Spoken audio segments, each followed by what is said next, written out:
Hi everybody and welcome to Bible Journaling with Leanne. Today we're starting the video a little bit differently as I'm just sharing a few of the pages in my Bible that I've done with simply coloured pencils or in some cases just simply a drawing pencil. A lot of you have been asking about using colouring pencils in your Bible as this is the only resource you have in your homes at the moment, so I just wanted to share with you how it can be just as effective as any other paints or resources that you can buy normally. So this is me about to get started in our Bible journaling today. We're in John 7 verses 37 to 39, and as I said, we're just using some really simple resources. So I often start my Bible pages just by reading through the passage and underlining a few of the key words or verses that stand out to me. And I'm just underlining that whoever believes in me, and out of his heart will flow rivers of living water. Just a couple of phrases that just really stand out and grab me. So when you're colouring in your Bible, I really recommend getting a really firm piece of cardboard. That could be a back of a cereal packet or some packaging, but just so that those lines and indentations don't go through the rest of your Bible passages. And other than that, you just need some colouring pencils, drawing pencils, you can have some fine liner pens, and also today I'm going to use some of my stash of stickers. You can see that that board really is quite thick, so it's not going to indent any other pages in my Bible. You also, of course, always need a cup of tea or coffee when you're journaling. So let's get started. I'm just going to start with a really quick sketch. In this passage, Jesus says, "If anyone thirsts, let him come to me and drink." And so I wanted to use that image of a glass in this picture. But also I wanted to capture that what Jesus is talking about here is a gift. It's a present, it's something freely given. It's a blessing to us. And so around the glass I wanted to have an image of a bow, like you'd have around any present. And so here I am, I'm just drawing a heart because it says, out of his heart shall flow. So I wanted to include that image, and then I'm just trying to create that stream of living water. I want it to have lots of movement and energy, which is very challenging at times, but with water always less is more. So what I'm actually plotting out here as I'm drawing isn't the areas I'm going to colour, it's the areas I'm not going to colour.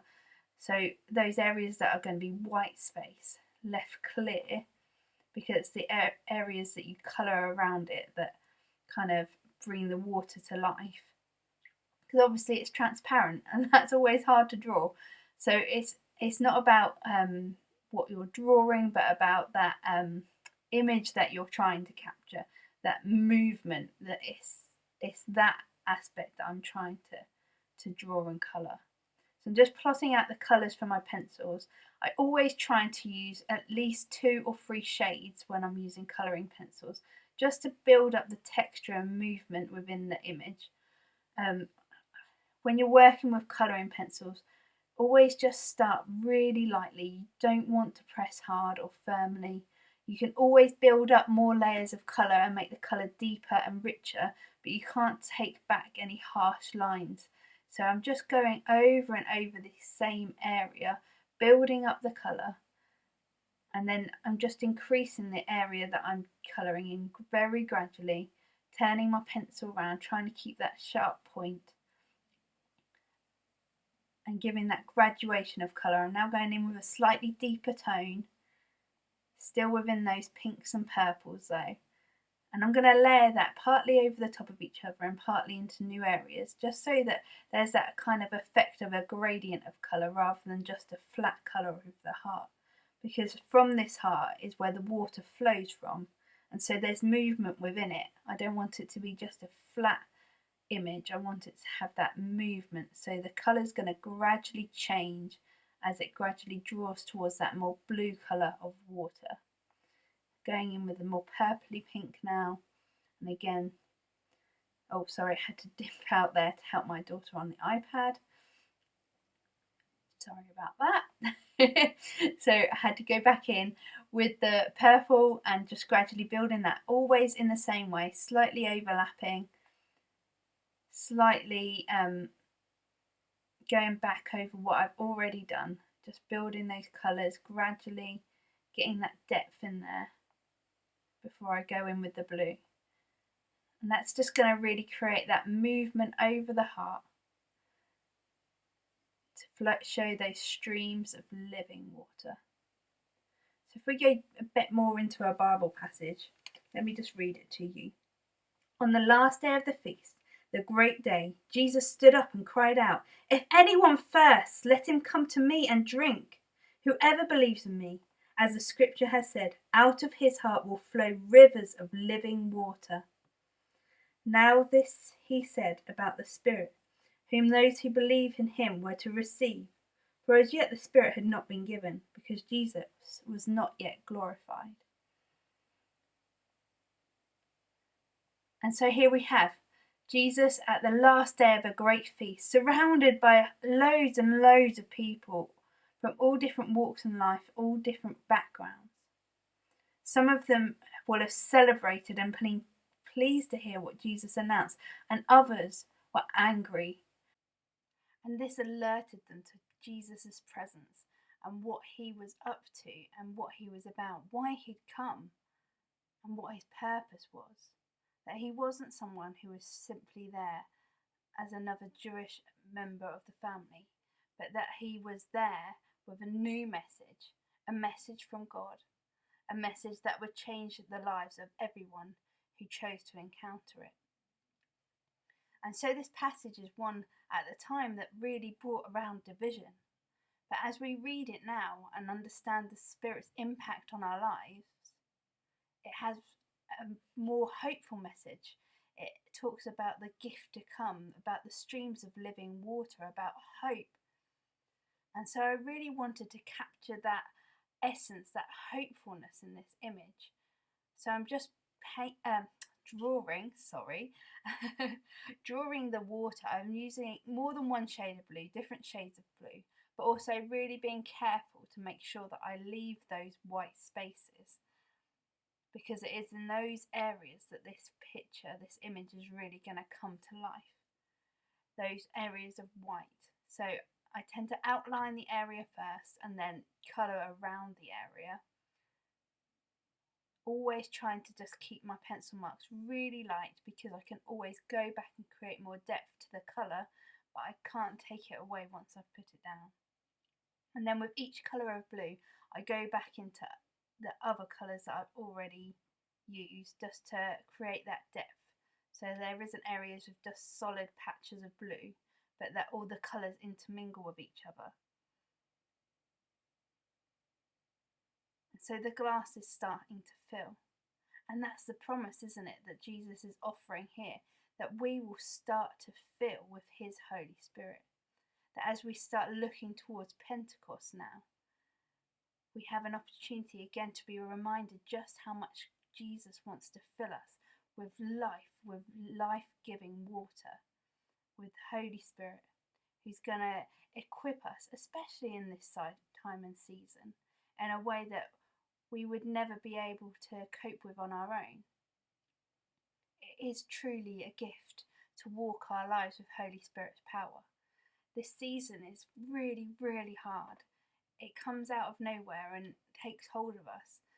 I read in my social media feeds all different spectrums of reaction about the plans in the UK to try and get Britain moving, and everybody is reacting differently. It affects us all so differently.